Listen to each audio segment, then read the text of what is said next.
Donc, je vais donner la parole à Monsieur Peuvrier et à Madame Larose qui vont nous présenter le baromètre de la FFOD. Bonjour. Bonjour. Bonjour. Donc peut-être pour nous présenter un petit peu, nous on est tous les deux membres du FOD en fait, dont Aurélia Bollet qui est debout est secrétaire générale. Moi je suis Noria Larose du cabinet Nel et Associés et nous accompagnons un certain nombre de nos clients dans le choix de plateforme LMS. C'est pour la raison pour laquelle on a souhaité avec Jean-Luc créer ce guide qui donne des premiers repères en fait sur les plateformes LMS il y a 6 ans. Donc Jean-Luc Peuvrier, membre du FOD et donc copilote avec Noria depuis maintenant 6 ans de ce groupe de travail qui est à l'origine de ce guide, donc LMS, comment choisir sa plateforme de formation. Voilà. Vous pouvez commencer. C'est toi qui as le... Ok, donc alors, bien noter qu'effectivement le FOD, dont on va vous présenter juste après en 2 mots, réalise ce travail en commun. Donc il y a un certain nombre de membres qui, tout au long de l'année, en fait, prennent les demandes des nouveaux éditeurs ou des anciens qui souhaitent toujours être présents dans ce guide. Et donc c'est ce groupe de travail qui est à l'origine de la synthèse qui vous est restituée aujourd'hui et que vous pourrez regarder en détail dans la version qui sera téléchargeable dès la fin de cette présentation. Sachant qu'au sein de ce groupe de travail, il y a vraiment la volonté d'être indépendant et de prendre en compte à la fois les déclaratifs des différents éditeurs qu'on remercie également de jouer le jeu chaque année et de prendre le temps de répondre aux 220 questions qui leur sont posées chaque année. Je confirme. Merci Geoffroy et merci aussi à 360. Et donc effectivement, il y a un certain nombre ensuite de membres un peu plus actifs que d'autres, mais si vous le souhaitez également rejoindre ce groupe de travail, on est toujours vraiment en attente de pouvoir échanger avec d'autres utilisateurs de plateformes et de pouvoir enrichir ce groupe, donc n'hésitez pas également à nous solliciter. Et je tiens également à remercier Isabelle et puis Sarah qui sont présentes aujourd'hui. Alors, juste en 2 mots, pour que vous compreniez qui est le FOD à l'origine de ce guide. Donc, c'est une association qui travaille sur 2 champs. Un champ qui, maintenant, on est arrivé au bout de notre travail, qui est celui, effectivement, de la réglementation, la reconnaissance de la formation à distance comme étant une modalité de formation. Donc, ça, on n'en parle plus. Mais c'est un travail qui, vous le voyez, a démarré en 2001 et s'est terminé avec la réforme du 5 septembre 2018. Maintenant, c'est acté, on peut faire de la FOAD partout et pour tout le monde. Et donc, parmi les publications qui sont, on vous a affiché ici les plus récentes, donc vous voyez qu'on a travaillé toujours dans le cadre de groupes de travail qui sont à l'origine de ces synthèses, qui sont des outils facilitant la mise en œuvre de la FOAD dans des environnements différents que peuvent être les CFA, mais que peuvent être tous les organismes de formation et bien évidemment toutes les entreprises. Donc, dans les dernières publications, bien le livre blanc donc, du digital, 360 degrés du digital, le dernier qui est, enfin l'avant-dernier plus exactement, puisque le dernier ça sera ce guide d'aujourd'hui, l'avant-dernier qui concerne la mise en œuvre, comment mettre en œuvre effectivement la FOAD sur le plan réglementaire. Donc ça, c'est savoir que c'est un document qui doit être le livre de chevet de tous ceux qui aujourd'hui s'attachent à cette question, à faire... Bien évidemment, si vous êtes concerné par le financement via des fonds mutualisés, puisqu'il est co-signé par la DGEFP et Centre Info. Et donc le guide dont on va parler après. Comme le temps est compté, on va accélérer un petit peu peut-être. Donc les nouveautés juste de l'édition 2020, il y a eu quelques réflexions justement qui nous ont permis d'enrichir tant sur le fond que sur la forme ce guide. On va peut-être juste s'attacher aux 4 points du fond sur les thématiques.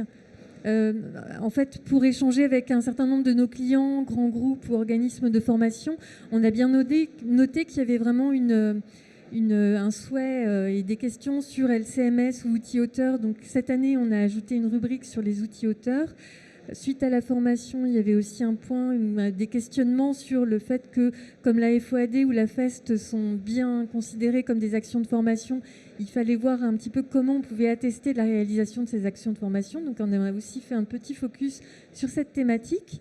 Et puis, comme vous le savez, quand on crée des contenus, que ce soit des contenus digitaux ou des contenus éditoriaux pour des livres, il y a l'enjeu de la propriété intellectuelle et de respecter le droit d'auteur. Donc on tenait également à rappeler, ça c'était aussi à l'impulsion d'Isabelle, de faire cette rubrique sur la création de contenu et la propriété intellectuelle. Voilà. Il y a 6 minutes. Voilà, alors sur la forme, effectivement, la principale différence, c'est que, outre le questionnaire, la nouvelle forme qui est soumise aux éditeurs, qui leur facilite le travail, la partie open source, qui jusqu'à présent était portée par ma propre société Stratis, est aujourd'hui donc s'appuie, on va dire, sur le benchmark des LMS open source, qui est maintenant une ressource qui est en accès libre, qui est en Creative Commons, et qui a été elle-même conçue maintenant par un groupe de travail, donc qui a été initié en Normandie, mais un groupe de travail auquel ont participé des personnes extérieures à la région Normandie.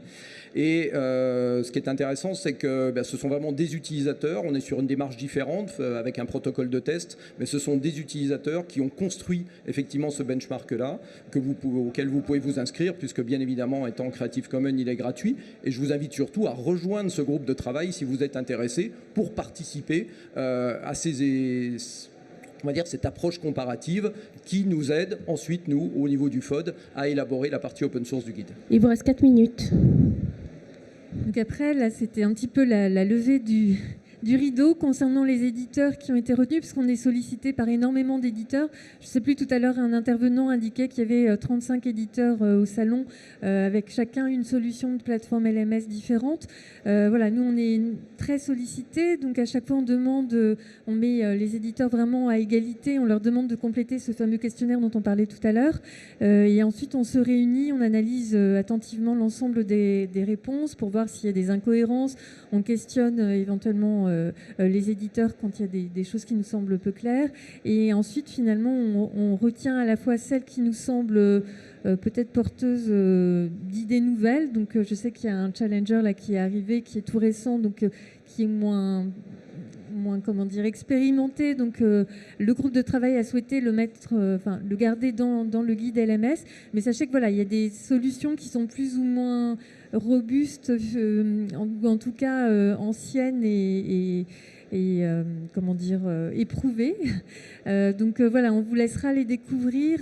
Sachez que à la fin de cette présentation, vous pourrez télécharger la nouvelle version du guide. Si certains n'y figurent pas, c'est aussi dans certains cas pour pas les pénaliser, parce qu'effectivement peut-être que qui n'ont pas pu répondre à tous les critères du questionnaire, et ça ne veut pas dire que le LMS n'est pas intéressant ou n'est pas bon. C'est simplement que il y aurait eu beaucoup de critères pour lesquels il y aurait eu non disponible, et c'était défavorisant quelque part pour eux. Sachant qu'après, à chaque fois, ce qu'on rappelle bien, c'est que ce sont vos besoins, votre contexte qui vont faire que telle solution sera la meilleure pour vous.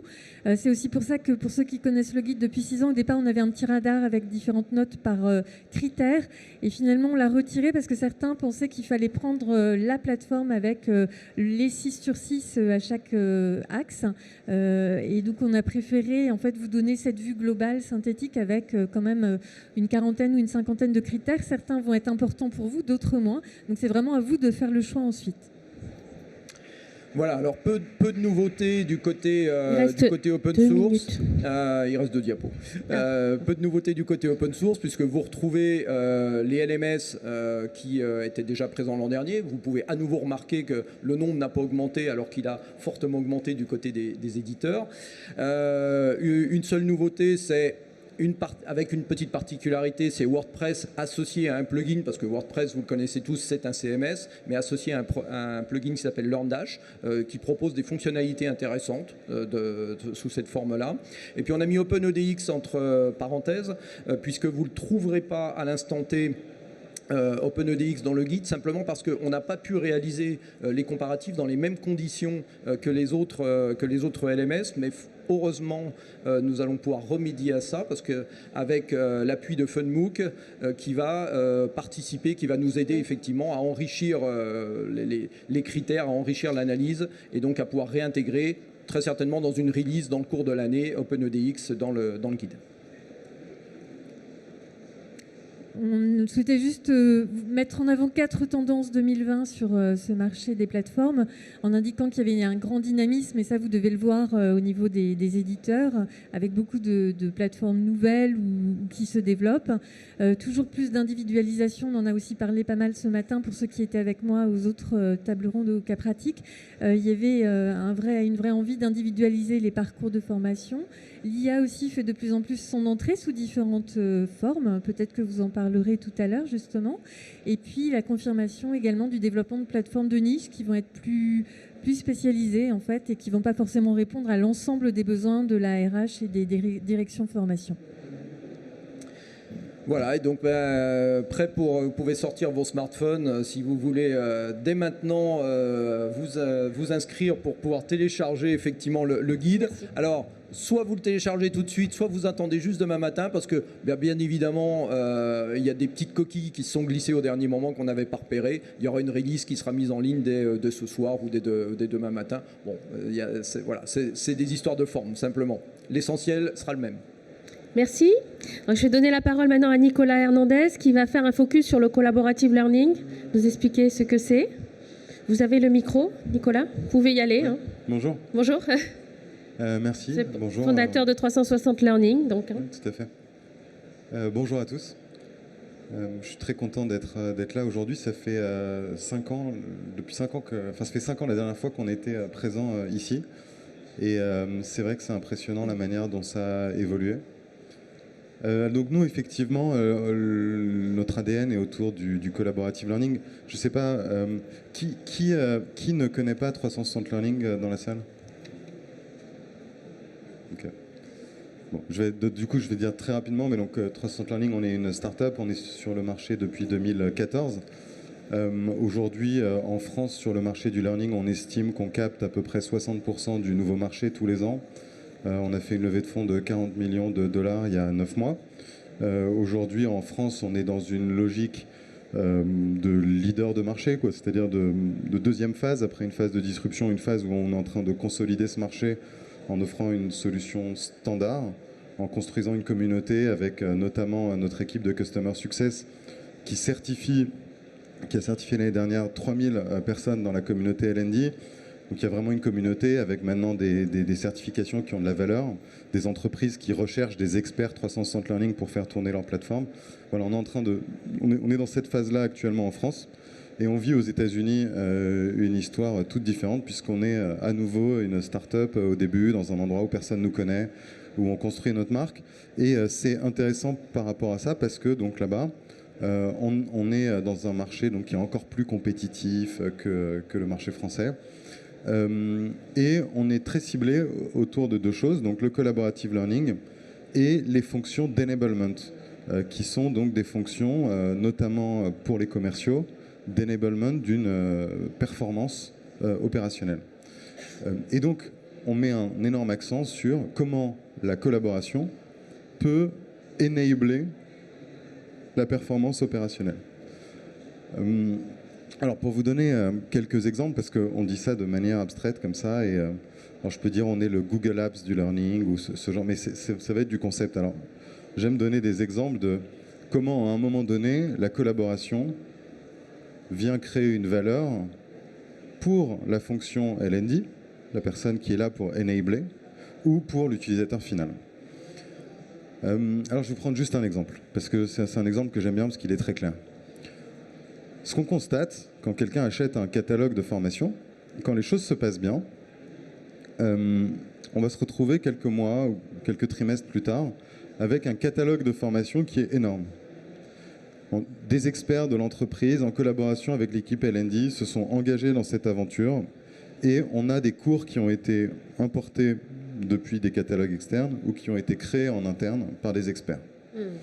On forme des commerciaux, il faut créer des formations sur les nouveaux produits pour qu'ils puissent vendre, par exemple. Il faut le faire vite, il faut le faire collaborativement entre l'expert et l'équipe L&D, etc. Donc là, c'est la partie où nous, on va être très fort, 360 Learning, c'est cette rapidité et puis l'engagement typiquement de populations commerciales qui sont difficiles à engager grâce à cet aspect collaboratif. Mais pour rester sur mon exemple, ce qui va se passer au bout de quelques trimestres, c'est qu'on a beaucoup de cours. Et puis le business continue d'évoluer. Et donc, dans ces cours, il y a de l'obsolescence. C'est-à-dire qu'il y a des choses qu'on a mises et elles sont plus vraies. Et ça, c'est compliqué. C'est parce que si vous mettez dans la peau de l'apprenant ou même du manager commercial, il se connecte sur la plateforme et puis là, il voit quelque chose, il dit « mais ça, c'est plus vrai ». Et c'est catastrophique parce qu'il se dit « mais attention, sur cette plateforme, on est en train d'apprendre des choses qui sont devenues obsolètes ». Si on est dans le domaine de la sécurité dans des usines, ça peut même être dangereux. Maintenant, vous savez, vous, dans la fonction L&D, que malheureusement, ni l'expert métier, ni le manager ne va vous appeler pour vous dire « on a changé un process, il faut que tu mettes à jour ton cours ». Même s'il le faisait, vous n'avez souvent pas les outils pour faire cette mise à jour de manière réactive. Et bien là, donc la collaboration. Donc on voit d'ailleurs que c'est très différent du social. Il y a des gens qui font une confusion entre le social learning et de dire on met un petit message dans un forum et qui essayent de résumer la collaboration à ça. On voit le contresens. La collaboration, c'est vraiment on travaille ensemble. Et donc là, qu'est-ce que c'est ? C'est que l'apprenant, il peut signaler qu'il y a une activité à un endroit très précis qui est obsolète. Et il peut dire ça, il faut le mettre à jour. C'est le seul moyen de maintenir un catalogue de formation qui commence à grossir à jour de manière réactive dans le contexte de l'économie d'aujourd'hui. Donc ça, vous savez, puisque on vous demande de produire de plus en plus de formations pour répondre à ces besoins. Et ben c'est la bonne réponse, c'est sans doute celle-là, c'est celle d'une collaboration qui s'établit entre l'apprenant et une direction de la formation au service de cette expérience. Vous voyez, donc c'est pas top-down, c'est pas non plus vraiment du social, c'est pas juste on met des messages des forums, c'est vraiment imaginer des workflows qui sont au service de résoudre un problème concret. Voilà, ça c'est notre ADN, donc c'est le collaborative learning, c'est notre ADN chez 360 Learning. Je pense que c'est en suivant cette ligne aujourd'hui qu'on arrive à innover toujours au service d'une expérience. Et je dirais que même quand on parle d'AI, en fait l'intelligence artificielle c'est un moyen, c'est vraiment un outil, c'est des lignes de code, parce qu'on dit dans cet usage il y a quelque chose de collaboratif, c'est-à-dire qu'on a un usage global et on peut en tirer quelque chose qui va créer un bénéfice. C'est un moyen, mais il faut se dire quel problème on résout. Et dire les AI ne dit pas quel problème on résout. Notamment, si vous, je ne sais pas si vous avez déjà eu ces expériences, mais ce n'est pas juste parce qu'on vous recommande 3 formations que vous allez les lancer. Il faut que vous ayez un besoin, vous en tant qu'apprenant. Il faut que vous ayez une motivation. Donc à quel moment ça arrive ? Ce n'est pas juste quel contenu on va vous recommander, c'est où on va vous le recommander, pourquoi on vous le recommande. Comment on contextualise cette recommandation ? Est-ce que c'est parce qu'un tel l'a suivi ? Ou est-ce que c'est parce qu'un tel l'a trouvé utile ? Ou est-ce que c'est parce que d'autres managers dans d'autres business units ont trouvé que... est-ce que c'est parce que les gens qui ont suivi ce module ont eu des résultats ou des promotions ? Voilà. Comment on contextualise ? Voilà. Je dirais que ça, c'est voilà, tout le périmètre du collaborative learning. Merci beaucoup. Donc on va enchaîner donc avec Geoffroy, donc directeur marketing et Europe chez Cornerstone On Demand, qui va nous donner une vision globale et élargie des tendances en matière de digital learning. Bonjour Geoffroy. Oui, bonjour à tous. Donc en effet, je travaille chez Cornerstone, le stand qui est là-bas avec le meilleur café de tout le hall, je précise, hein, j'étais obligé de le dire. Oui, je suis moi aussi très, très heureux d'être là. Ça fait, je pense, quasiment depuis la création du salon qu'on est présent et c'est clairement le meilleur salon sur le thème de la formation en France. Pour discuter, parler de tendance, bon, je prends le point de vue non pas seulement de Cornerstone, même si on est les numéro 1 mondiaux avec plus de 40 millions d'utilisateurs et la France étant notre 2e marché mondial, mais je vais plutôt essayer de prendre un petit peu de recul sur des tendances plutôt sociologiques et voir comment elles impactent l'entreprise et la formation. On a beaucoup réfléchi là-dessus et certaines d'ailleurs étaient mentionnées à l'écran tout à l'heure. La première qu'on voit dans le monde entier et qui n'est pas du tout finie, même si on en parle en permanence, c'est vraiment l'impact de cette transformation digitale. Et je sais que le sujet revient tout le temps, je sais que ça devient un mot, un peu un mot-clé qu'on répète sans arrêt, mais quel est l'enjeu pour les entreprises, et notamment en matière de formation, vis-à-vis des collaborateurs ? C'est parce que la formation va être le levier d'efficacité, finalement, de conduite du changement. Donc là, je prends le point de vue du collaborateur, bien sûr, hein. C'est-à-dire que les entreprises se doivent de former leurs collaborateurs et de les former en permanence. Il y a en ce moment un tout petit peu d'actualité sur la réforme des retraites. je vous pose la question, hein, si vous avez un salarié de 30 ans qui reste 3 ans, ou un salarié de 55 ans qui aimerait bien rester 10 ans, en matière d'investissement en formation, ça peut être rentable de réfléchir aux salariés de 55 ans qui ont envie de rester 10 ans. Donc comment je le fais, comment je le mets en place, quelle stratégie, etc. Donc c'est ce premier point sur la digitalisation a un impact sur les salariés, évidemment.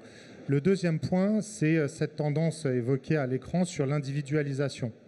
Et là encore, c'est quelque chose qu'on voit dans le monde entier, au-delà des entreprises.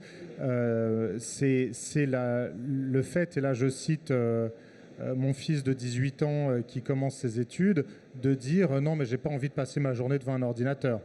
Hein, typiquement, c'est le fait de réclamer des informations claires sur ce qui va se passer. C'est le fait que les suggestions de formation, mais de façon peut-être plus intéressante, d'évolution professionnelle, soient ciblées.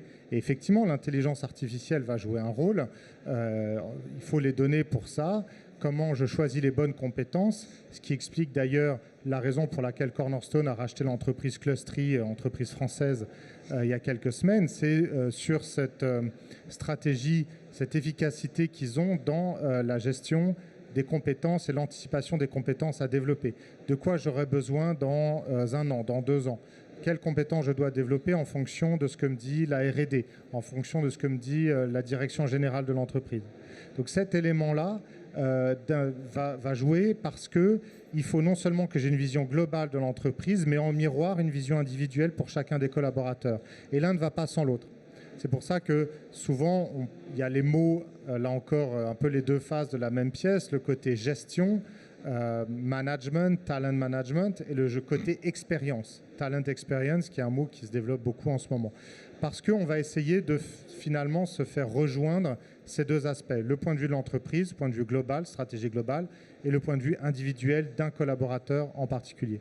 Et la troisième tendance, c'est tous les sujets, là encore je prends le côté plutôt sociétal, hein, sociaux et environnementaux. Alors, dans l'entreprise, ça veut dire quoi? Ça veut dire une exigence de sens et de transparence. L'exemple que j'aime bien donner là-dessus, je vais prendre un sujet qui va tous vous passionner, c'est la protection des données. Finalement, je vais dire que la loi est secondaire. Le premier point, c'est pas la loi. Le premier point, c'est pourquoi il existe une loi sur la protection des données. Parce que c'est la notion de respect, parce que c'est la notion de transparence, parce qu'il faut être capable de dire à quelqu'un en recrutement ou un salarié, j'ai besoin de ces infos sur toi, voilà comment je vais les traiter, voilà quel droit de regard tu vas avoir dessus. Et ça, on peut élargir ça à tous les sujets de l'entreprise. Donc sur les sujets de formation, sur les sujets de mobilité, je dois être transparent avec mes collaborateurs. Et ça veut dire aussi que, et là je rejoins ce que disait Nicolas tout à l'heure, à partir du moment où on veut développer des collaborateurs, il faut que, de façon transparente, j'insiste sur ce mot, on leur laisse du temps pour le faire. Et on met en place du temps. C'est-à-dire qu'avant même de parler de budget, de finances, de quoi que ce soit, comment je définis et comment je permets le temps de formation. Et ça va être très différent d'une entreprise à l'autre. C'est très dépendant de la culture d'entreprise, c'est très dépendant des postes, évidemment, de chacun des collaborateurs. Est-ce qu'il y a une contrainte de lieu, de temps, par exemple, personnel de caisse ou en entrepôt, ou est-ce que ce sont des cols blancs qui ont un peu plus de disponibilité dans l'organisation? Il faut développer une stratégie pour tout le monde. Je dis bien pour tout le monde. Notamment, je reviens sur l'exemple de la réforme des retraites. Au Danemark, les entreprises doivent proposer des postes avec moins de difficultés physiques à des personnes qui ont eu des postes, justement, des tâches complexes. Par exemple, dans la distribution, une personne qui a été en personnel de caisse pendant des dizaines d'années connaît très bien vos clients. Donc on peut très bien imaginer une évolution professionnelle qui tienne compte de la connaissance des clients qu'une personne à la caisse a pu acquérir et faire en sorte qu'elle ait un travail moins pénible pour les 10 dernières années de sa vie professionnelle. Voyez, donc ces trois tendances, je reviens, la transformation digitale, la notion d'autonomie et la notion de respect social et environnemental qui exige la transparence, qui vont influer vos stratégies de formation dans les années 2020. Merci beaucoup. Alors, avant de donner la parole à la salle, moi j'aurais une question. On parle beaucoup de collaborative learning, d'autonomie, d'individualisation des parcours. Mais est-ce que la maturité digitale est là, dans les organisations, dans les logiques d'entreprise apprenante tout au long de sa vie, où les individus deviennent acteurs de leur parcours, de leur formation, de leurs compétences? Est-ce que vous ressentez une maturité justement digitale de l'ensemble senior, plus jeune, etc. Donc ça serait ma première question. Et je voudrais revenir aussi à ce qui avait été soulevé par la FINEF, l'apparition de métier du Digital Learning Manager. Donc est-ce que les entreprises justement se structurent beaucoup plus pour suivre toutes ces populations pour qu'elles s'autonomisent davantage? Donc qui veut répondre? Alors, je pense que la France n'est pas en retard. Je pense qu'au niveau européen, je précise européen, la France est peut-être même plutôt en avance pour faire des études, soutenir des études dans d'autres pays d'Europe. Je ne veux citer personne, mais Outre-Rhin, ils ont 5 ans de retard par rapport à la France sur ces sujets digitaux. Oui. Il n'y a pas photo. Ah oui. Donc il ne faut pas s'auto-flageller. Ça, c'est quand même le premier point. Maintenant, on doit progresser. Et certains indices macro, en France, taux de chômage des jeunes, taux de chômage des plus de 55 ans, on est quand même les pires d'Europe, soyons clairs. Donc là, oui, il y a du boulot et oui, les entreprises doivent s'emparer du sujet. Et le digital est une réponse. Pourquoi ? Parce que ça permet de déployer des formations, des contenus à des populations larges à un coût maîtrisé, on va dire. Et encore une fois, j'insiste, pas seulement pour les cols blancs, ça vaut aussi pour les cols bleus. Je prends l'exemple d'Amazon il y a quelques mois qui a décidé de mettre je ne sais plus combien de centaines de millions de dollars pour former un tiers de ses personnels d'entrepôt dans le monde entier. Voilà. Pourquoi ? Pour répondre à leurs besoins dans les autres types de postes. Donc ça, il n'y a pas de raison que n'importe quelle entreprise ne soit pas capable de le faire. Donc je pense que la France a une culture générale de l'intérêt de la formation professionnelle qui est là, qui existe, qui est plus marqué que dans d'autres pays européens, mais il y a quand même encore du boulot. Je vais prendre la deuxième question du coup. Sur le métier du Digital Learning Manager, je pense qu'il y a vraiment quelque chose d'intéressant qui se produit, donc avec une maturité autour de ce mot, donc les entreprises qui cherchent à vraiment avoir leur Digital Learning Manager. Et de manière plus globale, au niveau des métiers du digital learning, on constate avec 360 Learning, et on a structuré donc, notre accompagnement et notre offre de cette manière-là, qu'il y a 3 métiers. C'est-à-dire qu'une équipe de formation a aujourd'hui 3 grandes préoccupations qui vont être premièrement automatiser tout le travail d'admin, avec des grands sujets qui sont notamment la compliance, et la digitalisation du présentiel, qui occasionne beaucoup de travail administratif. Donc il y a une partie administrative, il y a une partie de développement du modèle de leadership. Les entreprises disent, voilà, nous, on a dans notre entreprise, on a 5 qualités, on est des grands communicants, on est ci, on est ça, et puis on va se mettre des étapes, et on essaye de développer les gens selon ces dimensions-là. Donc c'est vraiment le développement des people, avec des sujets comme l'onboarding, comme les contenus sur étagère pour développer les gens sur ces dimensions. Et un dernier métier qui est la productivité. C'est-à-dire que j'ai un manager opérationnel qui vient me demander de la formation pour améliorer la performance. Donc en réalité, dans ce Digital Learning Manager, il y a 3 sous-parties qui méritent d'être compartimentées. Notre Customer Success, nous typiquement chez 360 Learning, aide nos clients à organiser ces 3 activités, déjà à le voir de cette manière, à mettre des mots dessus, à mettre des ressources et des priorités selon les besoins de l'entreprise à chacun de ces 3 endroits. Et ça va plus loin, puisque aujourd'hui, et je pense que c'est une des grandes difficultés du marché qu'on a, vous identifiez une tendance sur des solutions de niche, c'est qu'en réalité, vous êtes confronté dans vos choix à un problème qui est qu'on vous demande de faire beaucoup de choses très différentes. On va vous dire, tu dois former nos people dans les magasins, dans le retail, sur mobile, avec une modalité adaptée au mobile. Tu dois digitaliser l'administration du présentiel.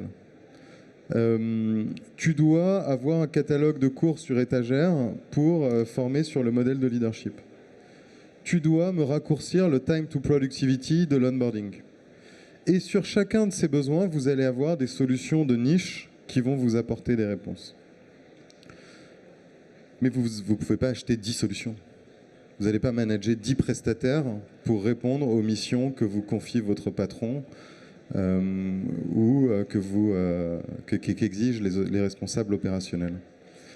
Donc 300 Learning, on s'est structuré comme ça, autour de ces 3 missions, avec des solutions et des use cases précis au Customer Success pour vous dire, voilà, tu dois former tes people dans le retail sur mobile. On a une solution mobile qui n'est pas un LMS mobile, qui est une solution mobile pour former du staff dans le retail, des commerciaux itinérants ou des blue collars dans la manufacture, dans les usines. Parce que c'est ça le sujet du mobile. Tu dois former des sales qui vendent du logiciel. On a notre brique pour former des sales sur le logiciel.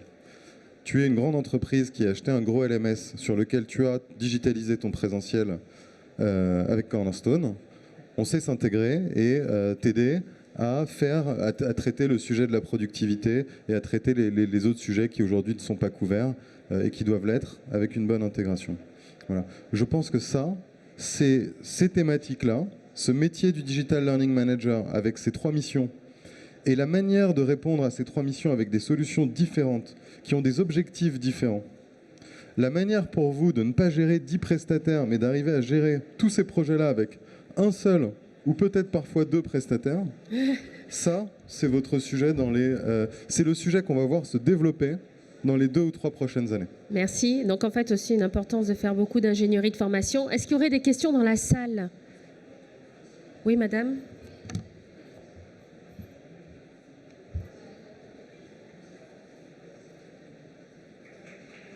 Merci.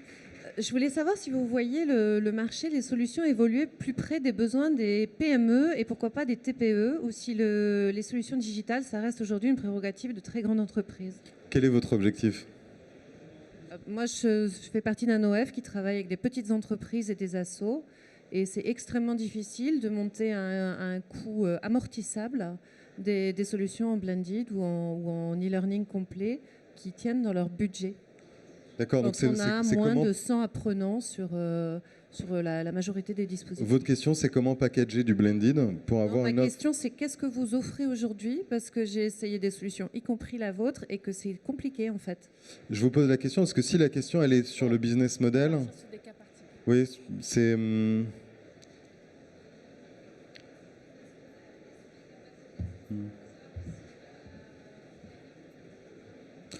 C'est une excellente question. Je vous dis ça parce que je ne suis pas sûr que nous, notre métier d'éditeur de logiciels, c'est de vous fournir un business model. Mais cela dit, il y a des gens dont c'est le métier. Il y a des prestataires, des partenaires conseils, notamment pour les OF, qui aujourd'hui font ça très bien. Et c'est une vraie mission. C'est-à-dire qu'il y a des questions à se poser quand on est un organisme de formation, qu'on fait du blended. Je pense qu'il y a des options viables. Il y a des options qui ont l'air viables et qui ne sont pas viables. Et je crois que c'est une limite. Cette question du business model, de la stratégie commerciale de l'OF, je pense que c'est la limite, en tout cas où nous aujourd'hui on ne va pas. Donc on dit à un OF, on va vous aider à implémenter une stratégie, celle qu'on connaît, on sait vous aider à la mettre en place. On n'est pas un expert qui va concevoir le business model et faire le go-to-market et fournir les clients. Voilà. Je pense que c'est ma meilleure réponse. J'ai demandé peut-être aux représentants des associations qui sont en relation souvent avec les entreprises s'ils peuvent répondre à la question, ce que vous avez à dire par rapport à ça. Oui, pour accompagner un certain nombre d'organismes de formation, c'est vrai que la question, donc, en tant que cabinet de conseil, effectivement, ça va être vraiment... ce qui pêche parfois, c'est que les dirigeants d'OF n'ont pas forcément la vision stratégique et les clés pour se projeter et définir le futur business model à envisager. Quel va être leur positionnement, qu'est-ce qui va les distinguer de leurs concurrents? C'est des questions qui sont peut-être, pour certains, en tout cas d'entre eux, un peu nouvelles. Après, ce que j'entendais dans votre question, c'était peut-être le business model aussi des éditeurs, de se dire quelle tarification vous proposez et comment faire en sorte que moi, je puisse offrir, ou en tout cas mettre à la disposition de mes 100 apprenants cette année, une plateforme qui me permette de diffuser à un coût raisonnable des formations blended learning. Je pense que c'était ça plutôt votre question. Oui. Oui, et pour les utilisateurs finaux également. Alors, oui. Monsieur Bringer, vous avez... Pardon, excusez-moi. Vous voulez répondre ? Tout le monde partage un peu le temps de parole. En fait, on se rend compte que sur les outils qui sont en train d'évoluer, Comme le soulignait 360, on va vers des outils souvent plus intégrés. Déjà, ça évite de multiplier les solutions et des fois, en sortant d'une juxtaposition d'outils spécialisés, on a des outils qui vont moins loin sur chacun des sujets, mais qui, pour des structures plus petites, vont permettre de bien répondre aux problématiques. Donc je pense qu'en passant par des outils plus intégrés, moins spécialistes, ça peut être une bonne approche. Oui, Geoffroy ? Oui, pour les TPE, PME, notre stratégie à nous, c'est je suis désolé, on n'y va pas directement. Ce qu'on a fait pour la France, c'est qu'on travaille avec Mon Portail RH, qui est un éditeur spécialisé pour les TPE, PME. Et ce qu'ils ont fait, c'est qu'ils utilisent des solutions de différents éditeurs pour couvrir des besoins RH plus larges, dont Cornerstone, comme moteur en arrière-plan, pour répondre aux besoins des TPE, PME. Après, au niveau mondial, donc hors de France, on a un produit qui est à part, qui n'est pas la même plateforme technologique que celle dont on parle ici, qui est en anglais uniquement et qui est destiné aux TPE, PME et qui a été créé par notre filiale en Nouvelle-Zélande. Mais ça, voilà, c'est pour vous dire, c'est même pour un éditeur d'envergure mondiale, pour les TPE, PME, on a une solution qui est complètement différente parce que les besoins ne sont pas les mêmes. Voilà. Donc pour la France, Mon Portail RH, ils sont très bien et très sympas. On peut rapidement prendre une autre question, si quelqu'un a une question dans la salle. Non, moi j'aurais quand même une petite question. Est-ce que vous pensez que l'intelligence artificielle est suffisamment aboutie aujourd'hui pour la performance de vos plateformes ? Parce qu'on parle beaucoup d'intelligence artificielle, mais est-ce qu'elle est vraiment opérable ? Pour nous, oui, ça fait plus de 3-4 ans maintenant que c'est en production pour tous nos clients, donc oui, bien sûr. Après, il y a une notion... c'est de la recherche-développement et de la veille. On doit s'améliorer en permanence. Là encore, c'est pas pour rien qu'on a racheté Clustery. Ce qu'on faisait bien, c'était les sujets d'intelligence artificielle sur les thèmes liés à la formation et à la performance. Clustery nous rajoute la brique compétences grâce aux référentiels dont ils disposaient et à leurs algorithmes. Donc nous, on en apporte les données, les probablement 45 millions d'utilisateurs aujourd'hui, dont plusieurs millions en France, je précise, pour être encore plus précis et avec des taux d'utilisation de la plateforme qui sont gigantesques, qui se comptent en centaines de millions, voire en milliards de connexions, etc. Donc on a cette vélocité et ce volume de données qui permet d'être précis. Donc oui, encore une fois, nous, on l'a en prod depuis 4 ans, donc oui, ça marche. Oui. Pour conclure, le mot de la fin, votre tendance à chacun, un mot, la plus forte tendance en digital learning collaborative.